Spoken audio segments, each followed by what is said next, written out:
Welcome to bird media. నేను వైష్ణవి. నిన్న మొన్నటి వరకు నిరాశలో ఉన్న భారత ఐటీ రంగానికి ఇప్పుడు కొత్త ఊపు దక్కింది. ముఖ్యంగా ఉద్యోగాల కోసం ఎదురు చూస్తున్న ఫ్రెషర్లకి ఇది నిజంగా శుభవార్తనే చెప్పొచ్చు. ప్రాజెక్టుల పెరుగుదలతో కంపెనీలు మళ్లీ నియామకాల బాట పట్టాయి. ఇప్పటిదాకా లే ఆఫ్స్ జరుగుతూనే ఉన్నాయి. అయితే మానవ వనరుల సేవల సంస్థ అడేకో ఇండియా తాజాగా ఒక నివేదికను రిలీజ్ చేసింది. అయితే దాని నివేదిక ప్రకారం ప్రస్తుత ఆర్థిక సంవత్సరం అంటే 2025-26లో తొలి 6 నెలల్లో నియామకాలు 27% పెరిగాయి. మరి ఇది గత ఆర్థిక సంవత్సరంతో గనక అంటే 2024-25తో పోల్చి చూస్తే ఈ సంఖ్య గణనీయంగా పెరిగిందని చెప్పొచ్చు. మరి గణనీయంగా పెరగటం వల్ల ఫ్రెషర్ల కోసం సానుకూల సంకేతంగా కూడా చెప్తున్నారు ఐటీ రంగ నిపుణులు. అయితే కంపెనీలు ఇప్పుడు ఫ్రెషర్ల నియామకాలపై ప్రత్యేక దృష్టిని పెడుతున్నాయి. గతేడాది ఫ్రెషర్ల నియామకాలు 25% పెరగ్గా ఈసారి కంపెనీలు తమ నియామక విధానాన్ని కూడా పూర్తిగా మారుస్తున్నాయి.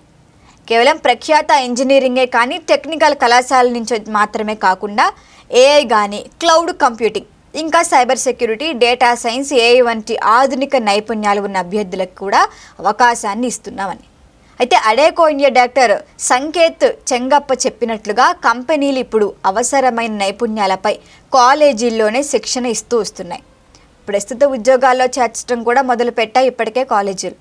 ఇక ఉద్యోగాల జీతాల విషయానికే వస్తే కనుక ఈ ఆర్థిక సంవత్సరాన్ని చూసుకుంటే మొదటి 6 నెలల్లో ఐటీ రంగాల్లో జీతాలు సగటున 5% పైగా పెరిగాయి. ప్రత్యేకంగా చూస్తే ఐటీ ఇంకా సైబర్ సెక్యూరిటీ, డేటా సైన్స్ విభాగాల్లో నైపుణ్య తీవ్రత ఎక్కువైంది. ఇక పరిశ్రమ వర్గాల అంచనా ప్రకారం చూస్తే ఈ రంగాల్లో 45-50% నైపుణ్యం ఉన్న వారికి కొరతుంది.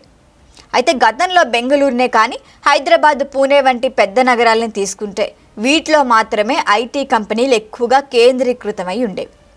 కానీ ఇప్పుడు చూస్తే కనుక ద్వితీయ శ్రేణి కింద నగరాలు కూడా వచ్చాయి. వీటి వల్ల కూడా కంపెనీల దృష్టి ఎక్కువగా పెరుగుతోంది. అయితే వాటిల్లో చూస్తే ఇప్పుడు విశాఖపట్నం, ఇండోర్, కోయంబత్తూరు వంటి నగరాల్లో అయితే వీటి నియామకాలు 7% పైగా పెరిగాయి. అయినప్పటికీ ప్రధాన నియమాలు ఇంకా పెద్ద నగరాల్లోనే హైదరాబాద్ ఇంకా బెంగళూరు వంటి వాటిలోనే జరుగుతూ ఉన్నాయి. సుమారు 50 ఐటీ కంపెనీల ఆర్థిక ఫలితాలను పరిశీలించింది ఈ నివేదిక. ఇట్లాగే రూపొందించిన అడేకో ఇండియా ప్రస్తుతం ఐటీ రంగంలో నియామకాలు, జీతాలు, నైపుణ్య అవసరాల పరిస్థితి గుర్తించి వివరించింది. ఇక ఫ్రెషర్లు కొత్త అవకాశాలు పొందుతున్న సమయంలో ఈ వృద్ధి ఉద్యోగ మార్కెట్లో సానుకూల సంకేతంగా నిలిచింది. మరి ఇప్పుడు భారత ఐటీ రంగం ఫ్రెషర్లు ప్రాధాన్యంగా చూపి ఆధునిక నైపుణ్యాలు కలిగిన వారికి మాత్రమే అవకాశాలు అందించడం ద్వారా పునరుద్ధరణ దిశగా అడుగులేస్తోంది. ఉద్యోగాలు పెరుగుతున్నప్పటికీ నైపుణ్య కొరత మాత్రం ఇంకా పెద్ద సవాలే. మరి దీన్ని తీర్చిదిద్దడానికి ఇండస్ట్రీ, విద్యా సంస్థలు కలిసి పని చేయాల్సిన అవసరం ఉంది.